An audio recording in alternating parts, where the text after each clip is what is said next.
He had never asked for medals or parades, never expected a headline or a moment in the sun. Could one man's silence hold the key to a forgotten legacy? For decades, Franklin Hayes carried the memories of men whose names were never written down, but the day he carried General Connors home, he stepped back into a world that had almost forgotten him. Now, the young man, Daniel, wants to know what those medals really mean, not for a headline, not for a speech, just to understand the quiet heroes no one ever saw. And Franklin, he's ready to speak because some truths are too deep for silence and some stories deserve to be told. Welcome to Graceful Valor Stories, where tales of compassion and kindness are told. Let's uncover what really happened.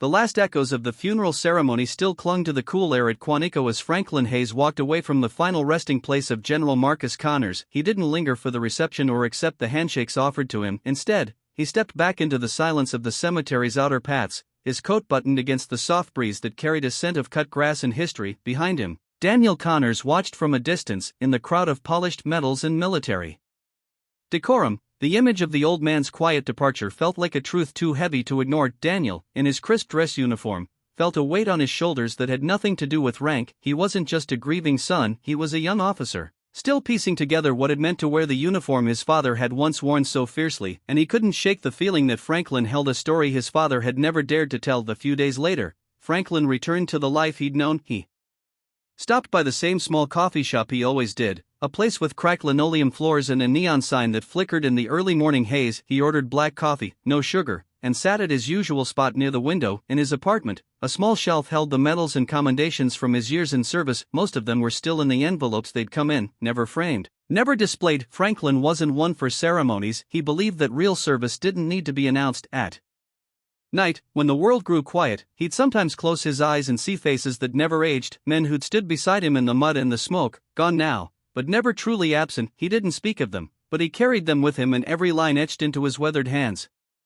One late autumn afternoon, as the leaves turned brittle underfoot, there was a knock at Franklin's door. Could one knock unlock a lifetime of secrets? He opened it to find a young man standing there, his face pale but determined. Daniel Connors held out an envelope, edges worn, the paper soft from years of handling. "My father left this," Daniel said. His voice was steady, but there was something pleading in his eyes. "He told me, if I wanted the truth, I should find you." Franklin took the letter without a word, reading the short, deliberate lines written in the general's familiar scroll. For a moment, he closed his eyes. The past never stayed buried, not really, but he'd spent decades learning how to live around it. "I'm sorry," Franklin said softly, "but some truths are best left in the ground." He handed the envelope back, his hand trembling just slightly. Daniel shook his head. "I'm not here to expose anything, I want to understand. My father was a soldier, but I never knew what that really meant to him. I want to know who he was, not for the history books, but for me." Franklin looked at the young man, seeing the echo of the general's determined stare. For a long moment, he said nothing. Then he stepped back, motioning for Daniel to come in out of the cold. They sat at the small kitchen table, the steam from 2 cups of coffee curling in the air. Daniel spoke of the nights he'd spent reading every report he could find, every citation, every mention of Ghost Company, but none of it filled the hollow ache in his chest. Franklin listened in silence, his eyes fixed on the dark liquid in his cup. In Daniel's voice, he heard the unspoken ache of a generation trying to find meaning in the shadows of the last. "I'm not asking you to betray your brothers," Daniel said quietly. "I'm just asking, please help me understand the man who taught me how to stand straight, even when the world tries to push you down." Franklin let out a slow breath, the air thick with memories. "I can't promise you everything," he said, "but I'll tell you what I can." They arranged to meet again the next morning at a diner just off the bus station, a small, unassuming place where Franklin felt safe. He wanted Daniel to see that the truth wasn't wrapped in medals or memorials, it lived in the quiet spaces, in the small acts of courage no one wrote down. When Franklin arrived the next day, the sun was still low, casting a pale glow across the cracked parking lot. He found Daniel already there, sitting in a corner booth, fingers drumming anxiously on the tabletop over plates of eggs and toast. Daniel spoke of the weight he carried, the burden of a father's silence that had grown heavier with every year. He spoke of nights spent awake, haunted not by what he knew, but by what he didn't. Franklin listened, his face unreadable. "At last," he said softly, "the hardest part isn't what happened, it's living with the knowing that some debts can't be repaid, only honored." Daniel's jaw tightened, his hands curling into fists on the table. "I need to know, Franklin," he whispered, "not for the headline, for him, for me." For a long moment, Franklin said nothing, then he reached across the table and rested a weathered hand on the young man's wrist. "All right," he said, his voice rough but sure, "tomorrow morning, we'll begin, but remember this, the truth isn't always gentle, it's the weight you carry when no one's watching." Daniel nodded, his eyes shining with a mix of fear and determination. In that moment, the boy became a man, not in rank or medals, but in the quiet understanding of what it meant to stand for something that wouldn't stand for itself. As they stood to leave, Franklin glanced out the window at the early morning light in the distance. Flags flapped in the breeze, silent witnesses to the history they both carried. For Daniel, this was a chance to learn the story of a father he'd only known through folded flags and silent medals. For Franklin, it was a chance to honor the memory of those who'd walked beside him in the long nights of war together. They stepped into the chill of the morning, the promise of hard truths ahead of them, and for the first time in years, Franklin felt the quiet stirrings of something he hadn't allowed himself in a long time: hope.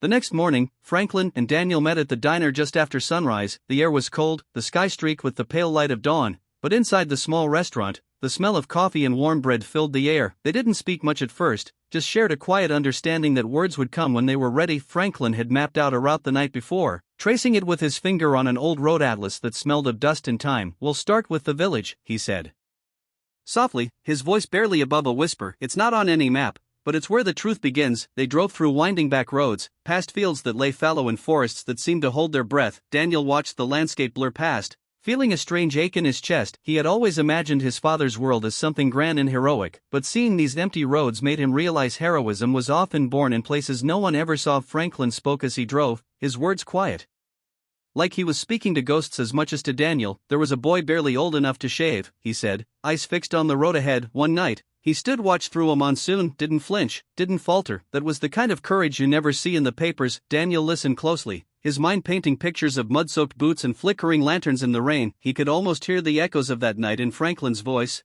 feel the weight of those memories pressing down on the old man's shoulders, and slowly he began to see that the truth wasn't a single story, it was 100 small acts of quiet bravery. They stopped in a small town that had once been a bustling hub for military convoys. Now it was little more than a crossroads and a faded general store. Franklin parked the car and stepped out, his movements careful but sure. "This was where we regrouped," he said, nodding toward a crumbling brick building where we tried to make sense of chaos. Daniel followed him, feeling the weight of the place settle in his chest. He could see the outline of what had once been a radio tower, long since rusted and silent. In the doorway, an old man sat on a milk crate, smoking a cigarette. He raised a hand in greeting as Franklin passed. Inside the store, Franklin bought a small bottle of water and a roll of mints. "You learn to appreciate the small comforts," he said, handing Daniel a mint with a faint smile. "Out there, it's the little things that keep you grounded." Daniel tucked the mint into his pocket, feeling the smooth shape of it against his fingers. It was such a simple gesture, but somehow it felt like a bridge between the man his father had been and the man sitting beside him now. He realized that the stories Franklin carried weren't just about war, they were about what it meant to be human when the world tried to turn you into something less. They drove on, the road narrowing as they wound through hills that rose up like sentinels on either side. Franklin told more stories about the radio operator who never stopped sending messages, even as shells fell around him, about the medic who carried wounded men on his back through waist-deep mud. Each tale was like a thread weaving a tapestry of the unspoken history of Ghost Company. Daniel listened, feeling each word settle into the cracks of his understanding. He had always thought of courage as something loud, medals, speeches, parades, but Franklin showed him that real courage was quiet. It was a man holding a hand steady in the dark or sharing a canteen when there was nothing left to give. By the time they reached the outskirts of the old military cemetery, the sun was high and the air smelled of pine and dry earth. Franklin pulled the car over and they stepped out into the hush of the place. Rows of headstones stretched out before them, white and unadorned, names carved in granite that had weathered decades of rain and sun. Franklin paused at the edge of the field, his eyes tracing each line of marble as if counting old friends. "Most of them never got a headline," he said softly. "They didn't want one, they just wanted to know someone remembered." Daniel felt a shiver run through him as he followed Franklin deeper into the cemetery. He noticed a small unmarked stone at the edge of the row. No name, no dates, just the worn face of history. Franklin knelt there, his hand resting gently on the cold stone. "This is where the Ghost Company lives on," Franklin said. His voice was steady, but Daniel heard the tremor underneath. "No medals, no grand speeches, just the promise we made to each other to never let them fade away." Daniel swallowed hard, his throat tight. He realized that his father's legacy wasn't in the medals he wore or the titles he earned, it was here in the quiet reverence of a man who had seen the worst of the world and still believed in something worth fighting for. As they stood there, Daniel finally found the words he'd been searching for. "My father, did he know how much you all meant to him?" he asked, his voice barely above the sigh of the wind. Franklin looked up, his eyes clouded with memories. "He knew," he said simply. "He carried us with him until the end." They walked in silence, the weight of that truth settling over them like a benediction. Daniel didn't need to see the medals or read the reports anymore. He had found what he was looking for, the heartbeat of a legacy that pulsed quietly beneath the noise of the world. But just as they were about to Leave. Daniel noticed something strange, a small plaque set into the ground behind the last row of stones. It was newer than the others, the lettering sharp and fresh. He knelt down, reading the words aloud, in memory of those whose names were never written, whose stories were never told. He looked back at Franklin, a question in his eyes. Franklin's shoulders stiffened, and for a moment, he seemed to be wrestling with something deep and hard that, he said slowly, wasn't part of any official record. Ghost Company. We once saved a civilian convoy that wasn't supposed to be there. It was a mission no one wanted to admit. Too many politics, too much risk. Daniel's breath caught. My father, he knew about this. Franklin nodded, his gaze distant. He knew, and it haunted him, not because it was wrong, but because he couldn't speak of it. Some debts, they don't show up in the history books, but they're still there. Daniel let the word settle in, feeling a weight he hadn't expected in that moment.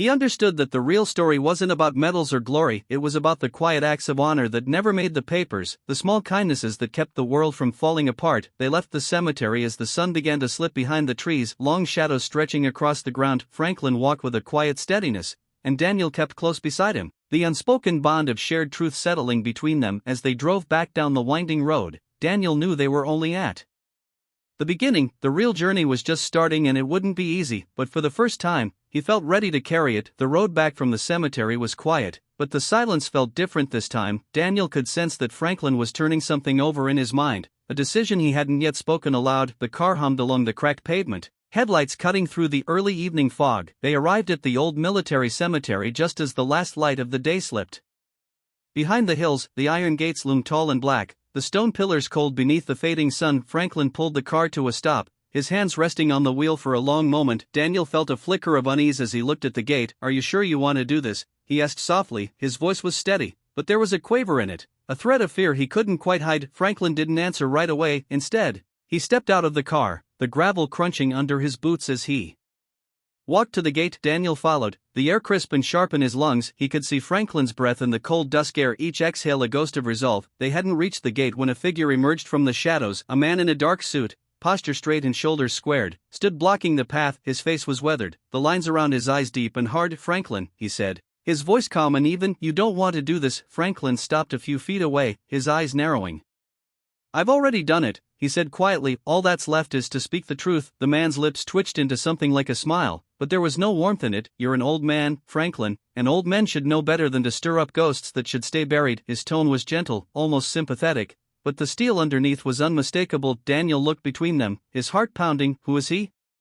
He whispered. Franklin didn't take his eyes off the man, a friend of the truth until it stopped being useful to him. He stepped closer to the gate, the man's shadow falling across his face. The man in the suit didn't flinch. I'm not your enemy, he said softly, but if you speak of what happened that night, you'll be putting more than just your own life at risk. There are forces at play here you can't begin to understand. Franklin's jaw tightened. I understand enough, he said, enough to know that silence isn't loyalty, it's betrayal. Daniel felt a chill run down his spine. He looked at Franklin, at the quiet determination in the old man's eyes, and he realized this was bigger than anything he had imagined. Franklin, you don't have to do this, he said, his voice trembling. We can go, we can let it rest. But Franklin only shook his head, his gaze never leaving the man in the suit. No, Daniel, we owe them this much, the men who never came home, the men whose names no one will ever know. His voice was calm, but there was a finality to it that made Daniel's breath catch. The man in the suit took a step forward, his hand resting lightly on the gate. This isn't about loyalty, Franklin, he said quietly, it's about survival, yours, mine, even his. He nodded toward Daniel. If you speak, you'll be tearing open wounds that were never meant to heal. Franklin's hand tightened on the cold iron bars of the gate. Some wounds never do, he said, his voice was low,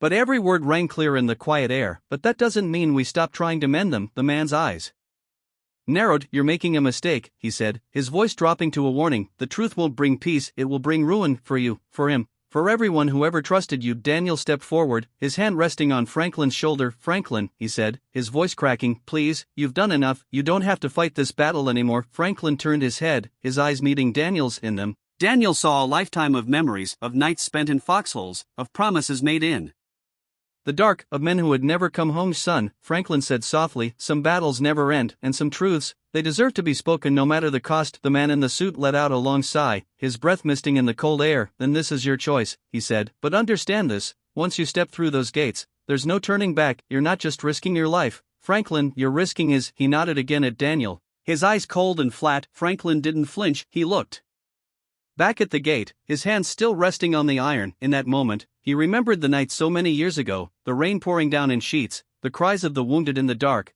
the way the world seemed to hold its breath as they carried the civilians out of the jungle. He remembered the feel of the radio against his back, the weight of a brother's hand on his shoulder, the unspoken vow they had made to each other to protect what mattered even when no one else would, and in that memory, he found his answer. He looked back at the man in the suit, his voice steady. "I won't let you bury them," he said. "I won't let you turn their sacrifice into a footnote, not while I still have breath." The man's jaw tightened, a muscle jumping in his cheek. "Then you've chosen your path," he said quietly. He stepped aside, his shadow falling away from the gate. "But don't expect mercy from those who stand in your way." Franklin nodded once, the gesture small but resolute. He pushed the gate open, the iron groaning softly in the cold evening air. Daniel followed, his steps hesitant but sure, his hand brushing Franklin's arm as they crossed the threshold. They walked together into the quiet of the cemetery, the last light of day fading around them. Daniel's heart hammered in his chest, but he felt a strange calm settle over him, the calm of a man who knows he's doing the right thing, even if it costs him everything. Behind them, the man in the suit watched in silence. His eyes were dark, unreadable, but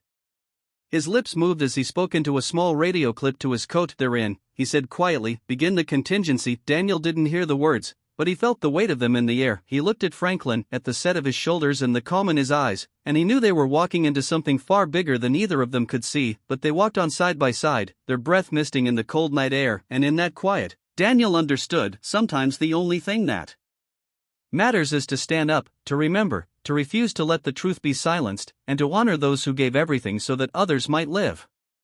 The quiet of the cemetery pressed around them like a soft, heavy blanket. Franklin and Daniel walked between the rows of white stones, the last rays of sunlight turning the markers into silhouettes against the deepening sky. Each step felt deliberate, measured like a silent prayer whispered beneath the breath of the world. Daniel pulled a small notebook from his jacket, the worn leather cover warm in his hands. He didn't open it yet, just held it there, feeling the weight of what it meant. It wasn't a tool for headlines or stories to be sold. It was a vessel for memory, a place where the quiet truths of men long gone could finally rest. Franklin stopped at a simple headstone, one whose name had been worn nearly smooth by years of wind and rain. He traced his fingers over the letters, his touch as light as a breath. "He was my radio man," he said softly, almost to himself. "Never spoke much, but his voice kept us alive in the dark." Daniel watched the old man's hand tremble, saw the way his shoulders seemed to relax as he spoke. He opened the notebook, the blank page waiting like an unspoken promise. "Tell me," he said gently, "so it won't be forgotten." And Franklin did. He spoke of the nights when the rain fell so hard it drowned out the sound of fear, of the days when hope felt like a distant memory. He spoke of the men who stood beside him, men whose names would never make the history books,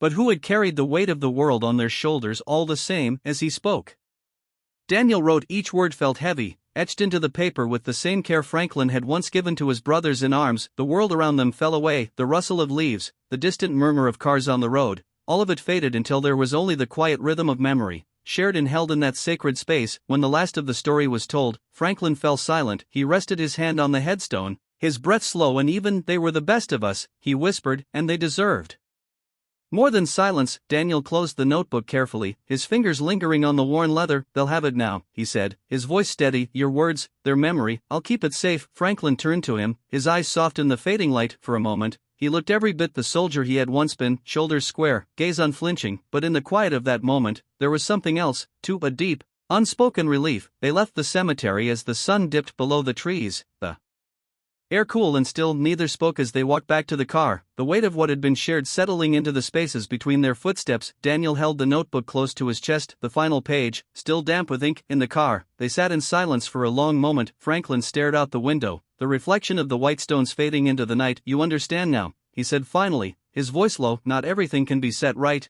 but it can be remembered." Daniel nodded. "And that's enough," he said softly. "That's what matters." The drive back was quiet, the headlights cutting a soft path through the darkness. Daniel thought of the men Franklin had spoken of the lives lived in shadows and the debts that could never be repaid, and he thought of his father, a man who had carried the weight of those memories until his final breath. When they reached Franklin's apartment, the old man paused at the door. "This is where I leave you," he said, a faint smile tugging at the corners of his lips. "The rest, that's yours to carry now." Daniel gripped the notebook a little tighter, feeling the pulse of something solid and true beneath his fingertips. "I will," he said simply, "I promise." Franklin stepped inside, the door closing softly behind him. In the quiet that followed, Daniel stood on the small porch, the notebook cradled in his hands. He felt the weight of it, not just the paper and ink, but the lives it contained, the truths it refused to let die. He knew the world would never see these stories the way he had never feel the weight of the quiet heroism that had shaped his father's life and his own, but he also knew that some truths didn't need to be shouted from rooftops, they only needed to be remembered, carried in the hearts of those who understood. As Daniel turned to leave, he looked up at the night sky. The stars were bright and cold, 1,000 pinpricks of light against the endless dark. He thought of the men whose names were never spoken, whose deeds had never been recognized, and he whispered a silent promise to them that their stories would not be lost, not while he still had breath. Back in his small apartment, Franklin sat in his chair by the window, the soft glow of a single lamp painting the room in warm light. He let out a long, slow breath, feeling the years settle into his bones like the quiet of an old song. The weight of the past was still there, but it felt lighter now. He knew there would be no headlines, no medals pinned to his chest. But that was never what he had wanted. All he had ever asked for was to know that someone somewhere would remember, not the battles or the victories, but the men who had stood beside him in the dark. And now, with Daniel's promise echoing in his mind, he let the memories rest. Outside, the world moved on to cars in the distance, the hum of a city that would never know the quiet truce of men like Franklin. But in that small room, lit by the soft glow of a single lamp, there was peace, because he knew he wasn't alone anymore. The stories were safe, the memories were honored, and for Franklin Hayes, the old soldier who had carried so much for so long, that was enough. In the end, some truths don't need a monument, they live on in the quiet hearts of those who choose to remember, and sometimes that alone is enough. In our darkest moments, kindness still finds a way, often in the quietest places. Not everyone who helps wants recognition, some just need to know that today someone isn't going hungry. And sometimes that alone is enough to change a life. You may forget the story, but if no one retells it, history stays silent forever. Subscribe to Graceful Valor Stories, where justice is honored, kindness is remembered, and no act of quiet heroism is ever lost.